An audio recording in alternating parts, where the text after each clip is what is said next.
חיפשתי מקום שיאפשר לי לימוד תורה בצורה רצינית, לא כלימוד מהצד. עם משפחה בסוף גם צריך לדאוג לפרנסה, ובלי התוכנית הזאת אני לא יודע כמה הייתי יכול ללמוד תורה במקביל ללימודים. יש פה סבסוד מלא למגורים, לשכר לימוד של המכללה. התוכנית נותנת רכבים הלוך וחזור. אני יכול להיות רגוע שבדברים הטכניים דואגים לי, ואני יכול להקדיש את עצמי מעבר ללימוד, מעבר ללימודים במכללה, שזה לוקח לי את רוב היום. זה מאפשר לי גם לבוא בערב וללמוד תורה בראש שקט. לפני שהגעתי באמת פחדתי קצת מהאינטנסיביות, כי בסוף זה דורש אחרי יום לימודים במכללה, אחרי הנסיעה, להגיע ובערב ללמוד מ-8 עד 11 כמעט. זה הפחיד אותי בהתחלה, אבל ראיתי קודם כל חיבור לחבורה של סטודנטים שגם עושים את אותו דבר, שזה גם נקודה שמאוד מחזקת.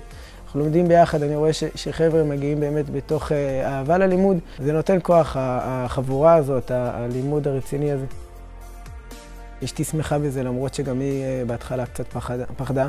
זה מחבר את כל הבית, מבחינת הילדים אני לומד בבית מדרש. היום נראה אחרת, הלימודים באקדמיה נראים אחרת, וגם הבית נראה אחרת. ברור שאנחנו מקדישים כל כך הרבה זמן ללימוד תורה, אז גם הבית עצמו הוא מושפע מזה, הבית עצמו מקבל מזה. אנחנו גרים בקיבוץ כרם שלום, בקהילה מעורבת דתיים וחילונים, אנשים מדהימים, קהילה מאוד מגובשת. החבר'ה הדתיים בצורה מאוד רצינית, מאוד לא מתפשרת. השילוב הזה הוא לא בא על חשבון רמת הדתיות. אשתי מרגישה כחלק, כאילו היא גדלה עם החברות, עם הקהילה.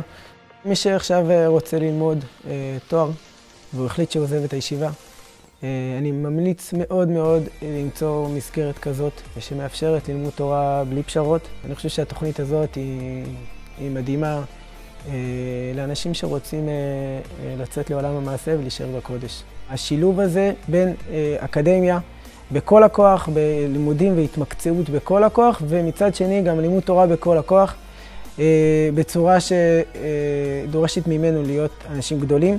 כמו שהמהפכה של ישיבות ההסדר התחילה מדבר קטן והתקדמה לממדים שאנחנו מכירים היום, אני רוצה להאמין שגם התוכנית הזאת היא תעשה דבר גדול בעם ישראל. היא תכשיר פה אנשים גדולים, אנשים של גאולה, שמצד אחד מדברים קודש גמור ומצד שני גם נמצאים בעולם המעשה.